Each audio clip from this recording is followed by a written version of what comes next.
گرامی قدر حاضرین و سامعین، اللہ جل جلالہ خالق اور مالک اور اللہ تبارک تعالی مدبر کائنات ہے۔ اللہ نے اپنی قدرت کاملہ سے کائنات کی تمام مخلوقات کو پیدا کیا اور پھر مخلوقات میں بعض کو بعض پر فضیلت عطا فرمائی، اور اپنی مخلوقات میں سے سب سے بالا و برتر اور سب سے بلند ترین مرتبہ اور سب سے بلند ترین مقام رکھنے والی مخلوق انسان کو قرار دیا۔ وَلَقَدْ كَرَّمْنَا بَنِي آدم، ہم نے انسان کو بڑی تکریم دی ہے، انسان کو ہم نے بڑی عزت دی ہے۔ وَحَمَلْنَاهُمْ فِي الْبَرِّ وَالْبَحْرِ، اور اس کو ہم نے قسمہ قسم کی سواریاں عطا فرمائی ہیں، اور سواریوں کو ہم نے اس کے لیے مسخر اور تابع کیا۔ یہ سمندری سواریاں بھی اختیار کرتا ہے اور یہ بری سواریاں بھی لیتا ہے اور یہ فضائی سواریاں بھی اختیار کرتا ہے۔ بڑے بڑے چوپائے اور جانور، اونٹ جیسے قداور جانور اور گھوڑے جیسے طاقتور جانور کو بھی ہم نے اس کے تابع کر دیا۔ یہ ان پر بھی سوار ہو کر ایک ملک سے دوسرے ملک، ایک شہر سے دوسرے شہر سفر کرتا ہے، اور نہ جانے وَيَخْلُقُ مَا لَا تَعْلَمُونَ، اللہ اتنی سواریاں اور پیدا کرے گا جو انسان نہیں جانتا۔ تو یہ سب کچھ انسان کی خدمت کے لیے اللہ نے پیدا فرمایا۔ والخیل والبغال والحمیر لترکبوها وزینہ، خیل خچر، والحمیر گدے، والحمال اونٹ، یہ سب کچھ ہم نے تمہارے لیے پیدا کی ہیں تاکہ لترکبوها وزینہ، تاکہ تم ان پر سوار ہو جایا کرو ضرورت کے وقت، اور یہ تمہاری زینت، زیب و زینت کے ذرائع ہیں۔ وَيَخْلُقُ مَا لَا تَعْلَمُونَ، اور ہم ایسے ایسے تمہارے لیے اسباب پیدا کرتے رہیں گے، ایسی ایسی سواریاں وجود میں لاتے رہیں گے جن کو ابھی تم نہیں جانتے ہو۔ آج سے 600 سال 800 سال پہلے جہاز کا، گاڑی کا تصور نہیں تھا، اب یہ سواریاں تیز رفتار آ گئی ہیں۔ جو فاصلے مہینوں میں طے ہوتے تھے آج وہ گھنٹوں میں طے ہو جاتے ہیں۔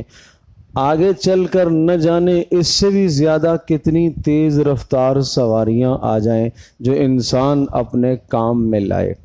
تو فرمایا ہم نے انسان کو سب سے زیادہ عزت عطا کی ہے۔ لقد خلقنا الانسان، تین کی قسم، زیتون کی قسم، طور سینا کی قسم، ھذا البلد الامین، اس امن والے شہر مکہ مکرمہ کی قسم۔ لقد خلقنا الانسان فی احسن تقویم، انسان کو ہم نے سب سے زیادہ خوبصورت سانچے میں پیدا کیا، انسان کو سب سے زیادہ ہم نے عزت عطا فرمائی۔ اور فرمایا خلقتہ بیدی، اللہ کہہ رہا ہے میں نے اس کو اپنے ہاتھ سے پیدا کیا ہے۔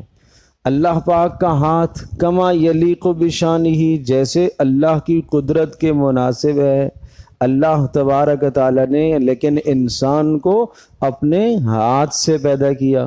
چہرے پر تھپڑ مارنا منع کر دیا، نہیں بھائی چہرے پر تھپڑ نہیں مارنے کا، کیوں؟ اس لیے کہ یہ مبارک چہرہ اللہ نے اپنے ہاتھ سے بنایا ہے۔ تو گویا کہ چہرے پر تھپڑ مارنے سے یہ انسان کی توہین اور تذلیل لازم آتی ہے۔ اس انسان کو اللہ نے اتنی تکریم دی ہے، تھپڑ چہرے پر نہ پڑے۔ ایک آدمی اپنے ہاتھ میں کوئی مارنے کی چیز لیتا ہے، اسلحہ، خنجر، چھری، چاقو، بندوق، پستول، وہ یوں اس طرح سے کسی مومن کی طرف یوں کرے، مارنے کا ارادہ نہیں ہے، نہیں، صرف یوں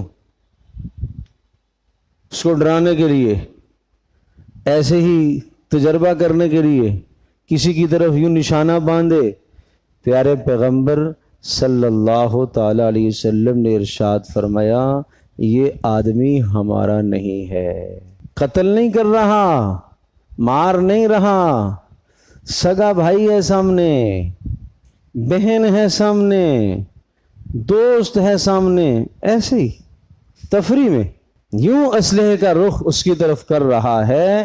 من حمل السلاح الینا فلیس منا، جس نے کوئی اسلحہ ہماری طرف سونتا، ہمارے کسی مسلمان کی طرف یوں کیا، فلیس منا، وہ آدمی ہمارا نہیں ہے، ہمارا اس سے کوئی تعلق نہیں ہے۔ کیوں؟ یہ انسان کا احترام ہے، یہ انسان کی قدر و منزلت ہے، یہ انسان اللہ کے نزدیک قابل احترام ہے۔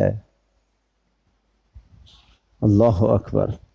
حجۃ الوداع، رسول اللہ صلی اللہ تعالی علیہ وسلم کا حج مبارک، پیارے پیغمبر صلی اللہ تعالی علیہ وسلم کے ساتھ آپ کے جان نثاران، آپ پر جانوں کو فدا اور قربان کرنے والے آپ کے رفقا اور آپ کے ساتھی، اور 9 ذی الحجہ کا دن، مقام عرفہ کا دن، آپ نے خطبہ ارشاد فرمایا۔ اس خطبے میں آپ نے بتایا اے لوگو یہ کون سا مہینہ ہے؟ صحابہ کہتے ہیں آپ کے سوال سے ہمیں خیال ہوا کہ شاید رسول اللہ صلی اللہ علیہ وسلم آج اس مہینے کا نام بدلیں گے، ذی الحجہ کا مہینہ ہے۔ آپ جس طرح سے انداز سے پوچھ رہے ہیں ہمیں لگ رہا ہے کہ شاید پیارے پیغمبر صلی اللہ تعالی علیہ وسلم آج کے اس دن مہینے کا نام بدل دیں گے۔ ہم نے کہا ذی الحجہ؟ ایک روایت میں سوال کر کے پوچھا کیا یہ ذی الحجہ نہیں ہے؟ پھر پوچھا کہ یہ کون سا دن ہے؟ یوم عرفہ۔ اچھا یہ کون سی جگہ ہے؟ یہ مقام عرفہ، مکہ مکرمہ، بلد امین، امن والا شہر۔ تو پھر پیارے پیغمبر صلی اللہ تعالی علیہ وسلم نے یہ بات جب کہہ دی تو معنی یہ ہو گیا کہ یہ دن بھی قابل احترام ہے، یہ مہینہ بھی قابل احترام ہے، یہ جگہ بھی قابل احترام ہے۔ اے لوگو جس طرح سے یہ مہینہ، یہ دن، یہ جگہ قابل احترام ہے، اسی طرح سے تمہارے لیے اپنے مسلمان بھائی کی عزت، اس کا مال اور اس کا خون بھی قابل احترام ہے۔ جیسے یوم عرفہ کا تم احترام کرتے ہو، اسی طرح سے ایک مسلمان کی عزت تمہارے نزدیک بھی قابل احترام ہونی چاہیے، ایک مسلمان کا مال بھی قابل احترام ہونا چاہیے، ایک مسلمان کی جان بھی قابل احترام ہونی چاہیے۔ جس طرح سے تم اس مہینے کا احترام کرتے ہو، اس طرح سے ایک مسلمان کی عزت، ایک مسلمان کی جان، ایک مسلمان کا مال تمہارے لیے قابل احترام ہونا چاہیے۔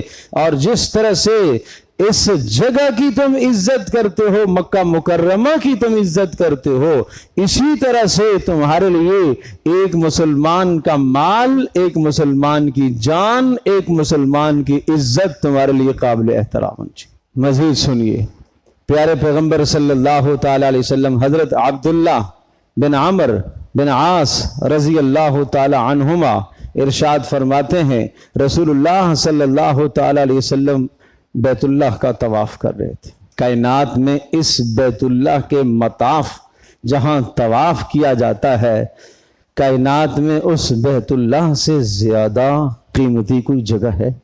سوچو تو صحیح۔ ہر مسلمان کی تمنا ہے کہ میں وہاں جاؤں، اللہ ہم سب کو بار بار لے جائے۔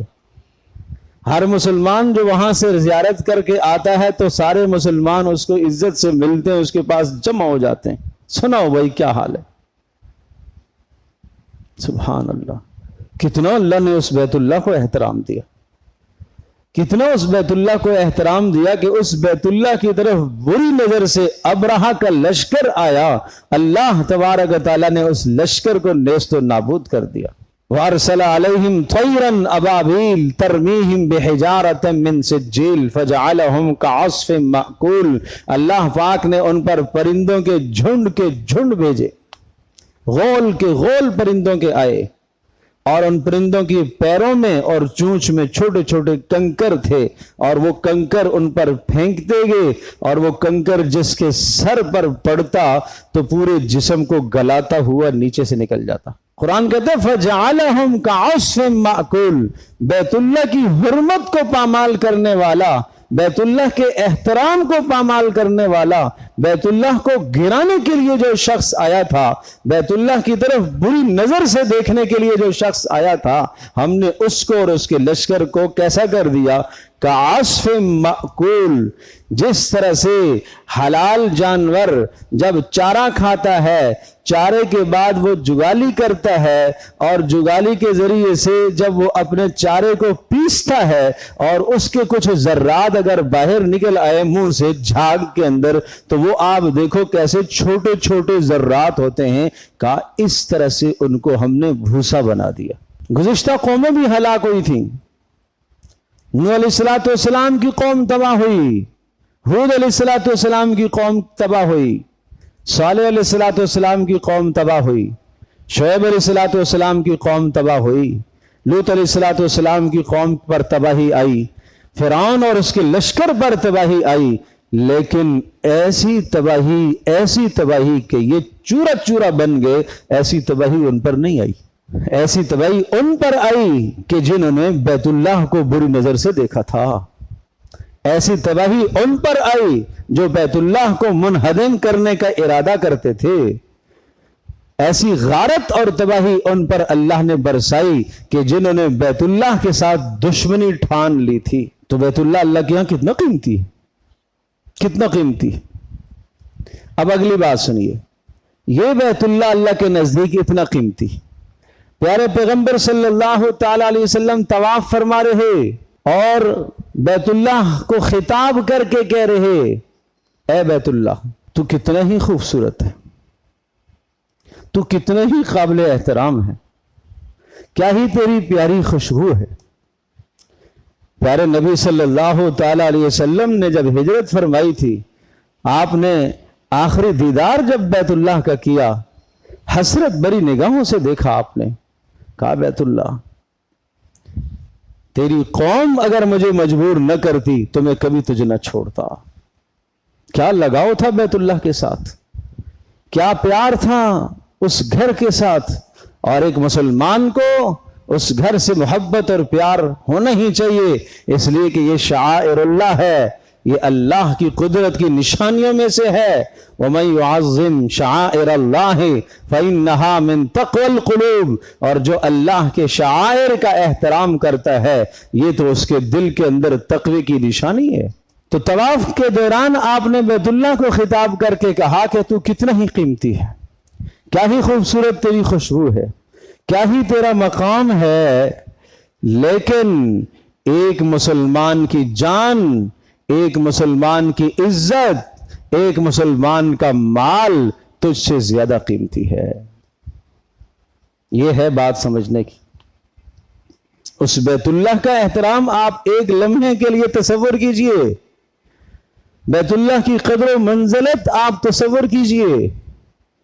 ایک طرف آپ یہ سوچئے کہ جس شخص نے برا ارادہ بیت اللہ کی طرف کیا، اللہ نے اسے نیست و نابود کر دیا، اللہ نے اس کو پیس کر چورا چورا بنا کر رکھ دیا،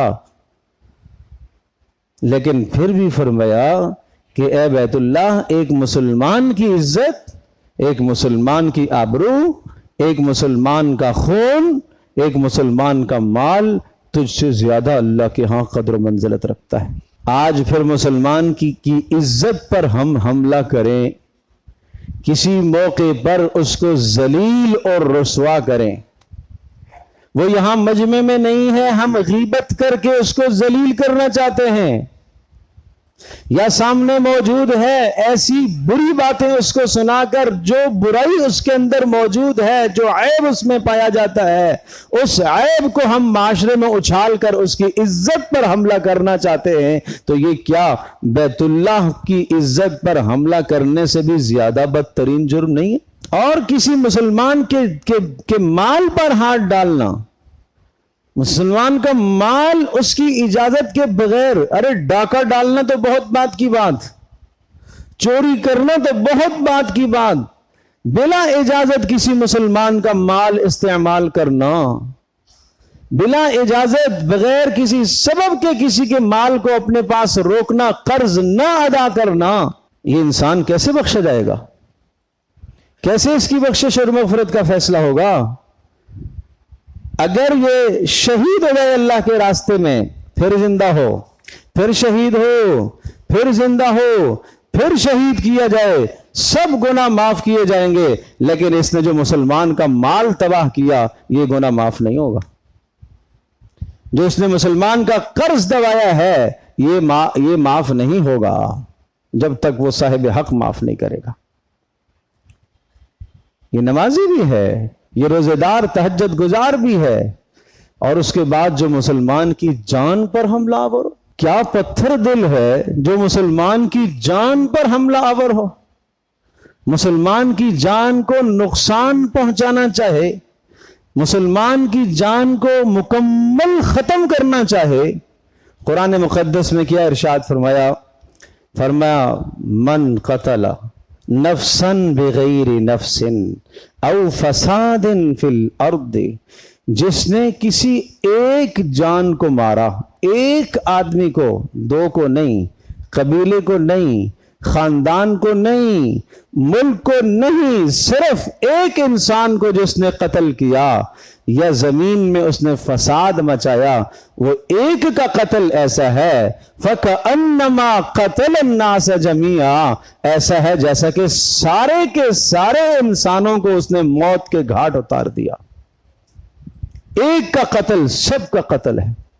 وَمَنْ أَحْيَاهَا فَكَأَنَّمَا أَحْيَا النَّاسَ جَمِيعًا، اور جس نے کسی ایک کی جان بچا لی، اس نے گویا کہ سب کی جان بچا لی۔ جان بچانے پر بھی اتنی فضیلت ہے۔ یا اللہ اتنا کیوں؟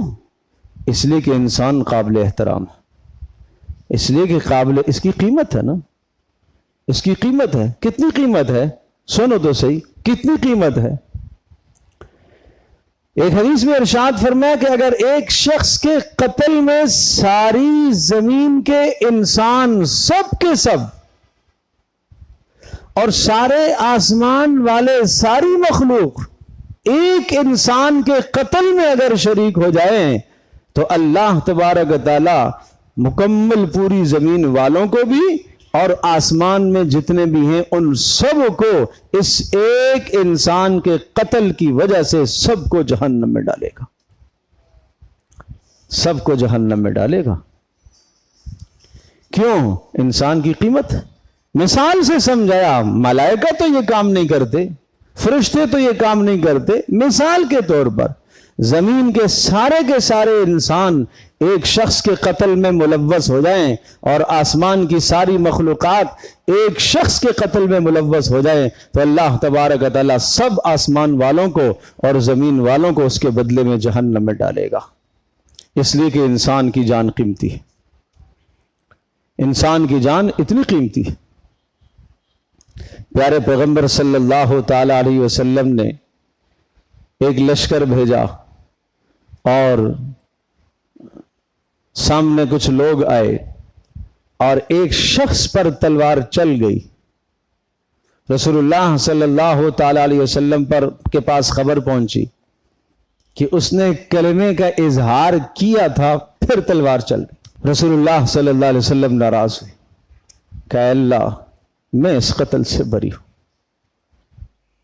اور پھر آپ نے ارشاد، کہنے والے نے کہا اللہ کے رسول، اس نے ڈر کے مارے کلمہ پڑھ لیا تھا، اس نے ڈر کے مارے کلمہ پڑھا تھا۔ آپ نے فرمایا ہلا شققت قلبہ، دل چیر کر تو نے دیکھا تھا، دل چیر کر تو نے دیکھا تھا کہ یہ لا الہ الا اللہ محمد الرسول اللہ، یہ جملہ جو ہے، یہ کلمہ جو ہے، یہ کلمہ اس کی جان کو، اس کے مال کو، اس کی عزت کو تحفظ فراہم کرتا ہے. آپ نے اس کلمے کی پامالی کیوں کی ہے؟ تو آج کس بے دردی سے اور کس طرح سے بے دروغ ہو کر، اور اس پتھر دل ظالم جو ہے کسی طرح سے، کس طرح سے بھون دیتے ہیں گولیوں سے. کتنے واقعات روزمرہ ہم سنتے ہیں، ایک موبائل کی خاطر، ایک چھوٹا سا نفع لینے کی خاطر دوسرے کی جان، اور دوسرے کی جان لے کر بچوں کو یتیم کر دینا، بیوی کو بیوہ کر دینا. یہ کس طرح سے دنیا میں کامیاب ہوں گے، اور کس طرح سے یہ اللہ تبارک و تعالیٰ کے یہاں کامیابی کی امید رکھیں گے؟ باجوڑ میں جو گزشتہ دنوں واقعہ ہوا، کس قدر سنگین واقعہ ہے کہ انسان جب سنتا ہے تو آدمی کے رونگٹے کھڑے ہو جاتے ہیں کہ انسانی جسموں کے چیتھڑے اڑا دیے گئے، ٹکڑے ٹکڑے کر دیے گئے انسانی جسم. کیا قصور تھا؟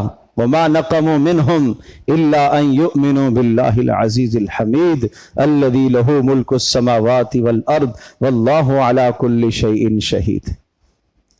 صرف یہ جرم تھا کہ لا الہ الا اللہ محمد رسول اللہ کہنے والے تھے. صرف یہ جرم تھا کہ اللہ کی توحید اور محمد رسول اللہ صلی اللہ تعالی وسلم کی رسالت کے اقراری تھے. صرف یہ جرم تھا. اللہ اکبر. ان الذین فتنوا المؤمنین والمؤمنات ثم لم يتوبوا فلهم عذاب جہنم ولهم عذاب الحریق. اور جن لوگوں نے اس دنیا میں اہل ایمان کو فتنوں میں مبتلا کیا، مصائب میں جھونکا، مسلمانوں پر پریشانیوں اور مصائب کے آلام اور پہاڑ ڈھائے، وہ سمجھ لیں اگر انہوں نے توبہ نہ کی ان کے لیے جہنم کا عذاب ہے، اور عذاب حریق، تباہ کر دینے والا، جلا دینے والا عذاب ہے. وَمَن يَقْتُلْ مُؤْمِنًا مُتَعَمِّدًا، جس نے جان بوجھ کر کسی مسلمان کی جان لے لی. وَمَن يَقْتُلْ مُؤْمِنًا مُتَعَمِّدًا، جان بوجھ کر جس نے کسی مسلمان کی جان لے لی، عمدن جان لے لی، ارادے سے جس نے کسی مسلمان کو قتل کر دیا. اللہ اکبر. اس کے لیے کیا سزا بیان فرمائی؟ وَمَن يَقْتُلْ مُؤْمِنًا مُتَعَمِّدًا فَجَزَاؤُهُ جَهَنَّمُ، اس کا بدلہ جہنم ہے. خالداً فیہا، ہمیشہ اس میں رہے گا. نمبر 3، غضب اللہ علیہ، اللہ کا اس پر غصہ ہوگا. نمبر 4، لعنہ، اللہ کی اس پر لعنت ہوگی. نمبر 5، اللہ نے اس کے لیے بہت بڑا عذاب تیار کر کے رکھا ہے. دنیا کے مفاد کی خاطر کسی کی جان لے لینا، دنیا کے مفاد کے خاطر کسی کی جان لے لینا، اپنی مفاد کے خاطر کسی کی جان مار دینا، اپنے فائدے کی خاطر کسی کی جان پر حملہ آور ہو جانا، یہ کوئی معمولی جرم ہے؟ اس سے بڑا کائنات میں اور کیا جرم ہو سکتا ہے؟ قرآن مقدس میں اللہ جل جلالہ نے شرک کے بعد اس گناہ کو ذکر فرمایا. اللہ تشرکوا بہ شیئا، اللہ کے ساتھ کسی کو شریک نہ ٹھہرایا کرو. بالوالدین احسانا، ماں باپ کے ساتھ حسن سلوک کیا کرو. ولا تقتلوا النفس التي حرم اللہ الا بالحق، نہ حق کسی جان کو مت مارا کرو، مت مارا کرو.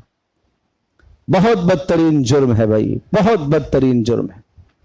اور اگر ایک انسان اور ایک مسلمان کا ذرہ سا اس پر دل نہ پسیجے، دعائیہ کلمہ بھی نہ نکلے، خیال بھی نہ آئے کہ یہ کیا ہوا، یہ غلط ہوا، تو مطلب یہ ہوا کہ یہ اس کی حمایت میں شامل ہے.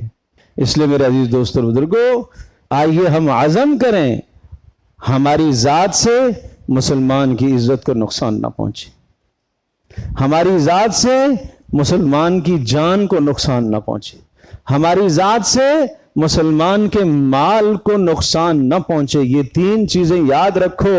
ان 3 چیزوں کو پیارے پیغمبر صلی اللہ علیہ وسلم نے بیت اللہ کے ساتھ جوڑا ہے. اے بیت اللہ، تیری قدر و منزلت بھی بہت زیادہ ہے اللہ کے نزدیک، لیکن ایک مسلمان کی جان، ایک مسلمان کی عزت، ایک مسلمان کا مال اس سے زیادہ قیمتی ہے، تجھ سے زیادہ قیمتی ہے. تو اس لیے ہمیں عزم کرنا چاہیے. چلو ٹھیک ہے، میرے پاس جو مجمع بیٹھا ہوا ہے، مجھے 100% یقین ہے کوئی کسی کی جان پر حملہ آور نہیں ہوا ہوگا اور نہ کسی نے ایسا سوچا ہوگا، اس شنیع اور اس بدترین فعل کا کسی نے نہیں سوچا ہوگا، لیکن پہلے والی 2 چیزوں کا ذرا خیال رکھو۔ کیا مسلمانوں کی عزتوں کو آج ہم پامال نہیں کرتے؟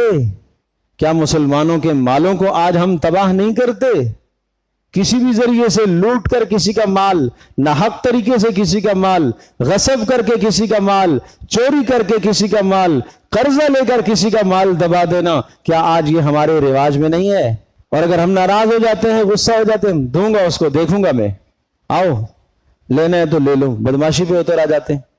کتنا بڑا ظلم ہے، کتنا بڑا ظلم ہے۔ نمازی بھی ہے، تہجد گزار بھی ہے، نیک اعمال کرنے والا بھی ہے، لیکن ایک مسلمان کا احترام، مسلمان کے مال کا، جان کا، عزت کا احترام زندگی سے نکل چکا ہے۔ یہ اللہ کے نزدیک ایک مسلمان بڑا قیمتی ہے۔ اور شروع میں نے حدیث سنائی تھی، جو مجموعہ ابھی آیا وہ بھی سن لیں۔ میں آپ سے عرض کر رہا ہوں، باقی باتیں بہت بات کی ہیں، رسول اللہ صلی اللہ علیہ وسلم نے تو اتنا بتایا کہ جو کسی اسلحے کو اٹھا کر کسی ہمارے مسلمان کی طرف سونپتا ہے، قتل کا ارادہ نہیں ہے، مارنے کا ارادہ نہیں ہے، ویسے ہی یوں نشانہ بناتا ہے، فلیس منا، یہ آدمی ہمارا نہیں ہے، یہ آدمی ہمارا نہیں ہے۔ اس لیے کہتے ہیں چھری ہے، خنجر ہے، چاقو ہے، کسی کو دو تو دستے کی طرف سے دو، تاکہ وہ کیفیت نہ پیدا ہو جائے کہ آپ نے اسلحہ مسلمان کی طرف کیا ہے، آپ نے اس کا رخ مسلمان کی طرف کیا ہے۔ اب اندازہ کیجئے کہ ایک مسلمان کی شان اللہ کے ہاں کتنی قیمتی ہے۔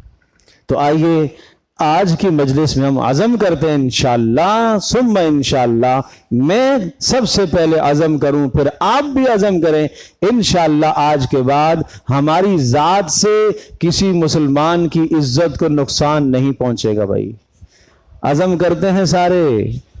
نمبر 2، انشاءاللہ ہماری ذات سے کسی مسلمان کے مال کو نقصان انشاءاللہ نہیں پہنچے گا۔ بھائی نمبر 3، ہم عزم کرتے ہیں انشاءاللہ ہماری ذات سے کسی مسلمان کی جان کو بھی نقصان نہیں پہنچے گا۔